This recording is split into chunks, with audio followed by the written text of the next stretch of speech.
నమస్తే అండి. కథల నేస్తానికి స్వాగతం.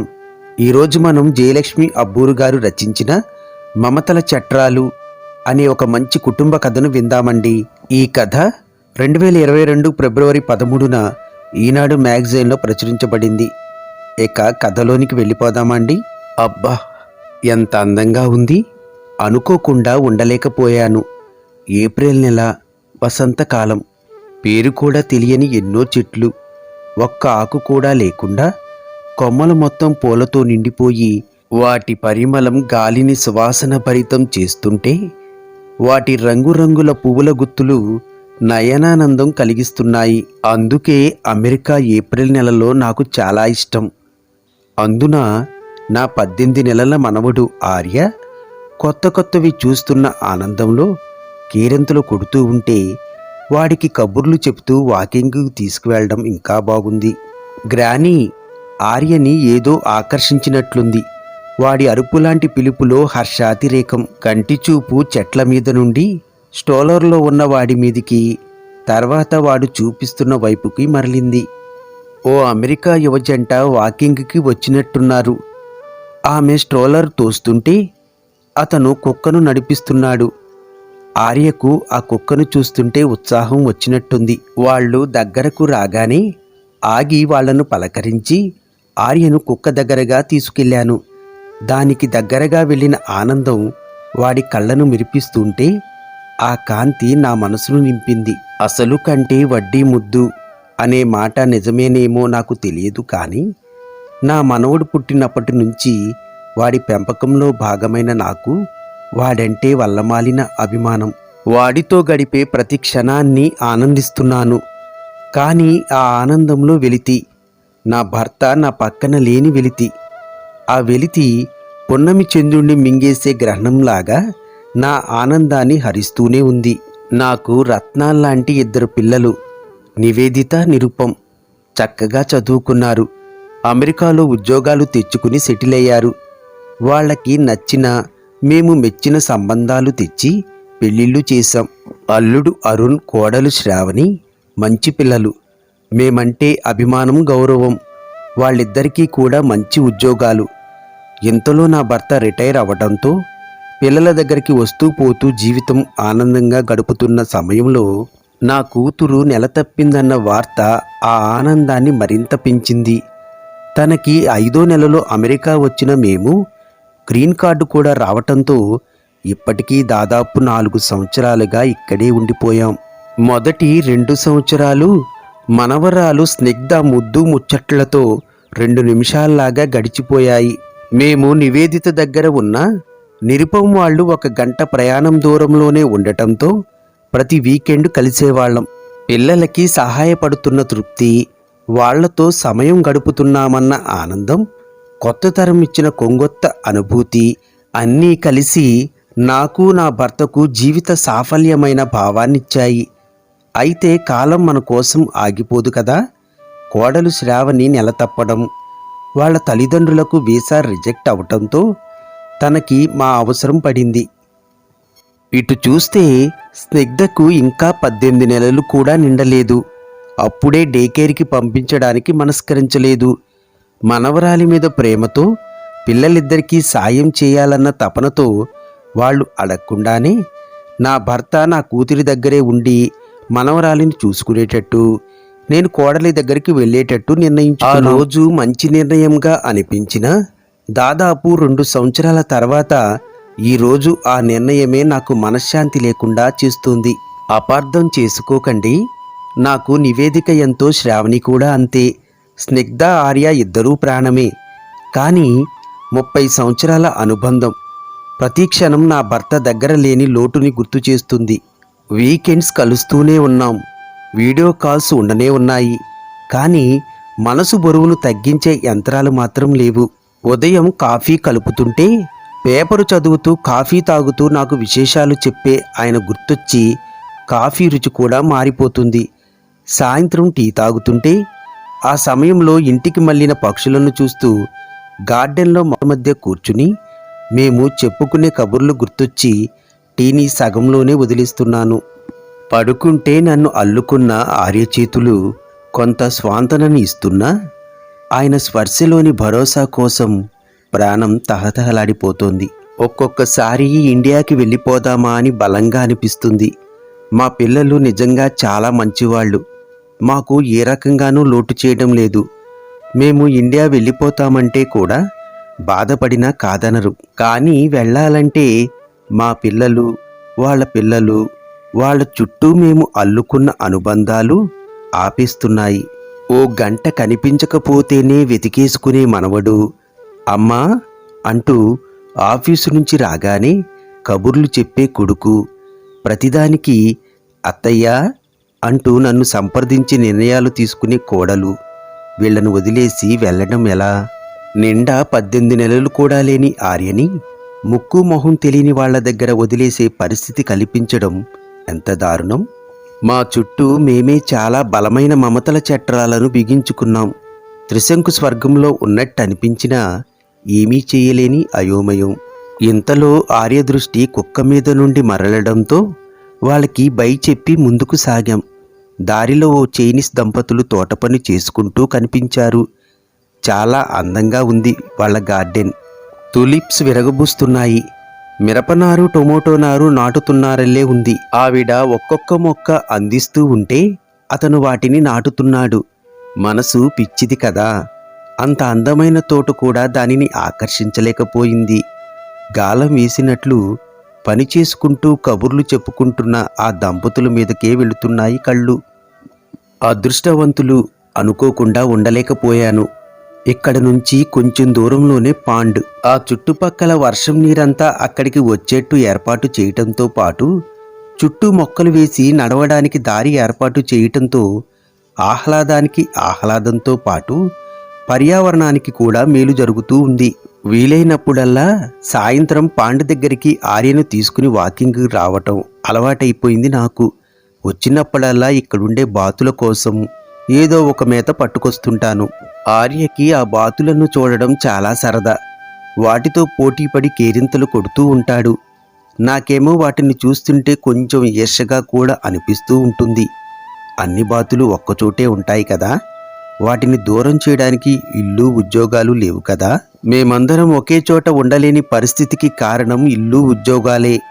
కొడుకు వర్జీనియాలో, కూతురు మేరీల్యాండ్లో ఇల్లు కొనుక్కున్నారు. ఉద్యోగాలు అక్కడే. ట్రాఫిక్ లేకపోతేనే గంట పడుతుంది ఒకరి దగ్గర నుండి ఇంకొకరి దగ్గరకు వెళ్ళాలంటే. పోనీ మా భార్యాభర్తలం ఏదో ఒక చోట ఉంటాం, రెండో వాళ్ళు బిడ్డను మా దగ్గర వదిలి వెళ్ళమని చెబుదామనుకుంటే ప్రతిరోజు ఉదయం సాయంత్రం రాను పోను కలిసి 4 గంటల ప్రయాణం అవుతుంది. ఉద్యోగాలతో మిగతా పనులతో ఇప్పటికే సతమతమవుతున్న వాళ్ళకి ఈ కష్టం అదనంగా ఇవ్వలేమనిపించింది. అలా కాక 2 పిల్లల్ని మేము ఒక దగ్గర ఉండి చూసుకుంటాం, వీకెండ్లో వాళ్ళు పిల్లల్ని కలవచ్చు అనుకుంటే బిడ్డల్ని తల్లిదండ్రుల దగ్గర నుండి విడదీసే పాపం చేయలేమనిపించింది. అన్ని కారణాలు కలిసి మమ్మల్ని విడదీయడానికి కంకణం కట్టుకున్నాయి. దీర్ఘంగా నిట్టూర్చాను. ఇప్పుడు నివేదిత, నిరుపంలో స్థలం రిజిస్ట్రేషన్ కోసం ఇండియా వెళ్ళున్నారు. వెళ్ళి 2 వారాలయ్యింది. రావడానికి ఇంకో 4 రోజులు పడుతుంది. ఇంట్లో నిరుపం లేకపోవడం, దానివల్ల 2 వారాలుగా మా వారిని కూడా కలవలేకపోవటం వల్ల దిగులు కొంచెం ఎక్కువయింది. వాకింగ్ ముగించుకుని వచ్చి తలుపు తీస్తుంటే చప్పుడు వినబడింది కాబోలు. అత్తయ్య, శ్రావణి వంటింటి నుంచే పలకరించింది. అప్పుడే వచ్చేసావా శ్రావణి? ఆర్యని స్ట్రోలర్ నుంచి దించి వంటింటి వైపు నడిచాను. అవునత్తయ్యా, ఫ్రైడే కదా, తొందరగా వచ్చే బుద్ధి అయ్యింది. ఈ టైంకి మీ వాకింగ్ కూడా అయిపోతూ ఉంటుందని మీకు కూడా పెట్టేశాను. టీ చేతికి అందిస్తూ బయట డెక్ మీద కూర్చుందామా అత్తయ్య అడిగింది శ్రావణి. ఆర్యకి ఆడుకోవడానికి కొన్ని బొమ్మలు తీసుకుని బయటికి వెళ్ళి కూర్చున్నాం. నిరుపంతో మాట్లాడావా? పనులు అయిపోయాయా అంటనా? రిజిస్ట్రేషన్ బాగానే అయిపోయిందట. నివేదిక షాపింగ్ చేసుకుంటుంటే ఈయన బంధువులందరినీ కలుస్తున్నారు నవ్వింది శ్రావణి. మీకు ఫోన్ చేయలేదా నిరుపం? ఆమె గొంతులో ఆశ్చర్యం. నేను రాత్రే మాట్లాడాను. రిజిస్ట్రేషన్ ఎలా అయ్యిందో అని నిన్ను అడిగానంతే. అయినా అంత ఆశ్చర్యం ఎందుకు? ఎందుకా అత్తయ్య, మీ అబ్బాయి మీకు ఫోన్ చేయకుండా ఒక్కరోజు కూడా ఉండరు కదా. నేను కంప్లైంట్ చేయట్లేదులేండి. నవ్వేసింది శ్రావణి. ఇంతలో డబ్బు అన్న శబ్దంతో ఆర్య వైపు తిరిగిన మాకు బొమ్మలన్నీ ఒక్కొక్కటిగా కిందేస్తున్న ఆర్య కనిపించాడు. వీడికి బొమ్మలు ఎక్కువైపోయాయి అత్తయ్య, ఈ ఆదివారం గరాజీ సేల్లో పెట్టేద్దాం, అవసరం లేనివన్నీ. శ్రావణి గొంతులో చిరుకోపం ధ్వనించింది. గరాజీ సేల్ అంటే? ఓ, మీరు వచ్చిన తర్వాత ఇప్పటి వరకు గరాజీ సేల్ పెట్టలేదు కదా అత్తయ్య. మన కమ్యూనిటీలో 2 సంవత్సరాలకోసారి పెడతారు. అందరూ వాళ్ళకు అవసరం లేని వస్తువుల్ని వాళ్ళ ఇంటి ముందు అమ్మకానికి పెడతారు. వాటిని నచ్చిన వాళ్ళు కొనుక్కుంటారు. అవునా? ఇక్కడ అందరూ బాగానే ఉన్నారుగా. అలా పాతవి కొనుక్కోవడానికి వాళ్ళేమీ ఫీల్ అవ్వరా? శ్రావణి నవ్వేసింది. లేదత్తయ్య, బట్టలు కూడా కొనుక్కుంటారు, వేసుకుంటారు. పాతవి అని ఫీల్ అవ్వడం నేను పెద్దగా చూడలేదు. అలా అని ఎవరూ పాడైపోయినవి సేల్లో పెట్టరు. మనం రేపు అన్నీ తీసి పక్కన పెడదాం. ఎల్లుండే కదా సేల్. నాకైతే చాలా గమ్మత్తుగా ఉంది. వస్తున్న వాళ్ళు పేదవాళ్ళులా లేరు, కానీ నచ్చినవి ఇష్టపడి కొనుక్కుంటున్నారు. ఇక అవసరం లేదని పక్కన పెట్టిన అన్నింటినీ గరాజు నుంచి, క్లోజెట్ల నుంచి సేకరించి తెచ్చి ఒక టేబుల్ మీద అమర్చి నేను శ్రావణి కుర్చీలు వేసుకుని కూర్చున్నాం. సగం వరకు అప్పుడే అమ్ముడుపోయాయి. ఇంకా అమ్ముడుపోవాల్సిన వాటిల్లో జంట కుందేళ్ల బొమ్మలు చాలా బాగున్నాయి. వాటిని ఎందుకు అమ్మడమో కూడా నాకు అర్థం కాలేదు. శ్రావణి ఏమో అవి మన ఇంటి డెకరేషన్కి మ్యాచ్ అవ్వట్లేదు అత్తయ్య అంది. ఇక నేను ఊరుకున్నాను. కానీ నా దృష్టి అంతా వాటి మీదే ఉంది. ఓ అమెరికన్ జంట వచ్చారు మా దగ్గరికి. చిన్నపిల్లల్లానే ఉన్నారు. ఆ అమ్మాయి దృష్టి కుందేళ్ల మీద పడింది. తన కళ్ళల్లో మెరుపును చూస్తే తెలిసిపోతుంది అవి నచ్చాయని. శ్రావణితో బేరమాడడం మొదలుపెట్టారు. బేరం తెగినట్టుంది. కానీ అదేమిటి, శ్రావణి ఒక బొమ్మే ఇస్తుందేమిటి? శ్రావణి, ఒకటే ఇచ్చావేంటి? వాళ్ళకి ఒకటే చాలంట అత్తయ్య. కానీ మిగిలిన ఒక్క కుందేలు బొమ్మను చూస్తే నా మనసు మెలిపెట్టినట్టయింది. అది బొమ్మే అని నాకు నేను చెప్పుకున్నా లోపల నుంచి తన్నుకొస్తున్న దుఃఖపు తెర ఆగట్లేదు. శ్రావణి, వద్దు, అలా విడదీసి ఇవ్వద్దు. కావాలంటే ఆ బొమ్మను ఫ్రీగా ఇచ్చేయి. నా గొంతులో ఎంత వద్దనుకున్నా జీర ధ్వనించిందేమో. శ్రావణి నా వైపు విచిత్రంగా చూసింది. కానీ వెంటనే లేచి ఆ బొమ్మను తీసుకుని అప్పటికే కొంచెం ముందుకు వెళ్ళిపోయిన వాళ్ళ దగ్గరికి వెళ్ళి అందించింది. వెనక్కి వచ్చి శ్రావణి చూపుల్లో ప్రశ్నలు. నా చుట్టూ నా సమాధానాల్ని మింగేసిన మమతల చట్రాలు. నివేదిత, నిరుపములు ఉదయాన్నే వచ్చారు ఇండియా నుండి. అందరము డిన్నర్కి ఇక్కడే కలుస్తున్నాం. కిచెన్లో వంట చేస్తున్న నాకు శ్రావణికి కబుర్లు చెబుతూ కూర్చున్నాడు నిరుపం. నా మనసంతా రాబోయే గడియల తాలూకు ఊహలతో నిండింది. ఓ చిరునవ్వు చెప్పకుండానే నా పెదవుల మీద పరుచుకుంది. అంతలో డోర్ బెల్ మోగింది. పరుగున వెళ్ళి తలుపు తీయాలనిపించినా నా వయసు నేను చూపించాల్సిన హుందాతనాన్ని గుర్తు చేయటంతో ఆగిపోయాను. నిరుపం వెళ్ళి తలుపు తీశాడు. గ్రానీ అంటూ వచ్చిన స్నిగ్ధ నన్ను అల్లుకుపోయింది. అమ్మా, ఐ మిస్డ్ యూ అంటూ నా భుజం మీద తలవాల్చింది నివేదిత. వాళ్ళ వెనకాల వచ్చిన మా వారి ప్రేమ తన చూపులతోనే నన్ను చుట్టేసింది. చూపులతోనే ప్రశ్నలు, చూపులతోనే సమాధానాలు. నా వాళ్ళందర్నీ చూసుకుంటుంటే మనసంతా నిండిపోయింది. ఇది జీవితం, ఇది సంతోషం. దీని ముందు 1000 సంక్రాంతులైనా చిన్నబోతాయి. అమ్మా, అన్నయ్య అయితే డిన్నర్ అయ్యాక చెబుదాం అన్నాడు. కానీ నేనాగలేను. రా, నీకు మంచి గుడ్ న్యూస్ చెప్తాను. చెయ్యి పట్టుకుని ఫ్యామిలీ రూము వైపు లాక్కెళ్ళింది నివేదిత. రండి రండి, అందరూ ఫ్యామిలీ రూమ్కి రండి. మిగతా వాళ్ళను కూడా పిలిచింది. దానికంతా హడావిడే. నువ్వు అస్సలు ఆగలేవా? నేను నీకు చెప్పకుండా ప్లాన్ చేయాల్సింది. నిరుపం టీచ్ చేస్తూ వచ్చాడు. అది నా ఐడియా అయితే నాకు చెప్పకుండా ఎలా ప్లాన్ చేస్తావు? మాట పైన పెట్టుకోదు నివేదిత. అయినా మంచి విషయానికి వెయిట్ చేయించకూడదన్నయ్య. అమ్మా, నాన్న, గెస్ వాట్? మమ్మల్ని ఇద్దరినీ చెయ్యి పట్టుకుని సోఫాలో కూర్చోపెడుతూ అడిగింది. ఏమిట్రా హడావిడి? మా ఆయన గొంతులో మురిపంతో కూడిన చిరునవ్వు. దీనికెంత హడావిడో ఆయనకంత నిదానం. ఏమీ లేదు నాన్న, మేమిద్దరం ఇప్పుడుంటున్న ఇల్లు అమ్మేసి ఇక్కడ దగ్గరలో కడుతున్న కొత్త కమ్యూనిటీలో పక్కపక్కన ఇల్లు తీసుకుంటున్నాం చెప్పేసింది నివేదిత. అది చెప్పిన విషయం పూర్తిగా అర్థమవకముందే, అమ్మా, నాన్న, వీఆర్ వెరీ సారీ. నా పక్కన నేలపైన మోకాళ్ళ మీద కూర్చుని నా ఒడిలో తల పెట్టుకున్నాడు నిరుపం. ఎందుకు నాన్నా? ఆప్యాయంగా తలపైన చెయ్యేశాను. మాకు నిజంగా తెలియలేదమ్మా. మా అవసరాలు తీరిపోతున్న కొద్దీ అంతా బాగానే ఉంది అనుకుంటూ ఉన్నాం. ఇండియాకి వెళ్ళినప్పుడు భారతి పిన్ని అంటేనే కానీ ఆ ఆలోచన రాలేదు. ఏమందిరా భారతి? నువ్వు నా దగ్గర, నాన్న చెల్లి దగ్గర ఉన్నారని తెలిసి, ఒరే మీ నాన్న మిమ్మల్ని మీ అమ్మని మిస్ అవుతారని ప్రమోషన్ కూడా వదులుకున్నారా. ఏ శుభకార్యానికైనా వస్తే కలిసి వచ్చేవారు. అలాంటి వాళ్ళని మీరు పిల్లలై పుట్టి విడగొట్టారు కదరా అంది. నిరుపం గొంతులో పశ్చాత్తాపం తాలూకు జాడలు కనిపిస్తున్నాయి. ఏడ్చిందిలే, దాని మాటలు పట్టించుకోకు. తల్లికి సహజమైన ఓదార్పు వచ్చింది బయటికి. లేదమ్మా, శ్రావణి కూడా చెప్పింది నాకు. గరాజు సేలప్పుడు కుందేలు బొమ్మల జత గురించి నువ్వు ఎలా ఫీల్ అయ్యావో. మేమెందుకు మీ గురించి ఆలోచించలేదో నాకు అస్సలు తెలియటం లేదు. తెలిసిన తర్వాత ఒక్క క్షణం కూడా మిమ్మల్ని అదే స్థితిలో ఉంచలేను. అమ్మా, మేము ఇండియాకి వెళ్ళినప్పుడు బంధువులంతా ఎంత బాగా చూసుకున్నా, అన్నయ్య నాతోటే ఉన్నా అరుణ్ని చాలా మిస్ అయ్యాను. మరి నువ్వు నాన్న ఒకరికొకరు మిస్ అవుతారనే ఆలోచన ఎందుకో మాకు రాలేదు.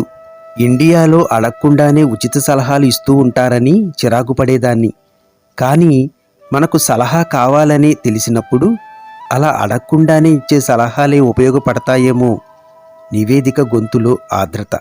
ఇల్లు ఇక్కడ కొంటే రోజూ మీరు వెళ్ళి వస్తారా? కష్టం కదా తల్లి అడిగింది నివేదితని. లేదమ్మా, అరుణ్ ఆల్రెడీ ఇక్కడ జాబ్ చూసుకున్నాడు. నేను కూడా తొందరలో మారిపోతాను.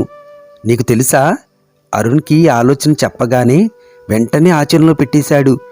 ఇల్లు కూడా వెతికేశాడు. రేపెళ్ళి చూద్దామమ్మా ఉత్సాహంగా చెప్పింది నివేదిత. అవునత్తయ్యా, పక్క పక్కన ఇళ్ళు. మీరిద్దరూ ఏ ఇంట్లో అయినా ఉండొచ్చు.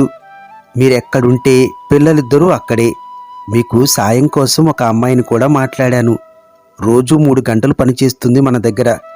శ్రావణి తన వంతు సాయం అన్నట్లుగా చెప్పింది. చుట్టూ చూశాను. నా వాళ్ళు, నా భర్త, నా కొడుకు కోడలు, నా కూతురు అల్లుడు మనవరాలు మనవడు, అందరి కళ్ళల్లోనూ ప్రేమ సంతోషం. నా పెదవుల మీదికి నవ్వుతో పాటు కళ్ళల్లోకి నీళ్లు కూడా చేరాయి. మా ఆయన కళ్ళు నా కళ్ళకి ప్రతిబింబాల అన్నట్లు నా భావాన్నే ప్రతిఫలిస్తున్నాయి. ఒకరి కోసం ఒకరం ఆలోచిస్తే మమతల చట్రాలు కూడా అనురాగలతలకు ఆలంబన అవుతాయి. అవధుల్లేని ఆనందానికి ఆరామాలవుతాయి అని అనుకోకుండా ఉండలేకపోయాను.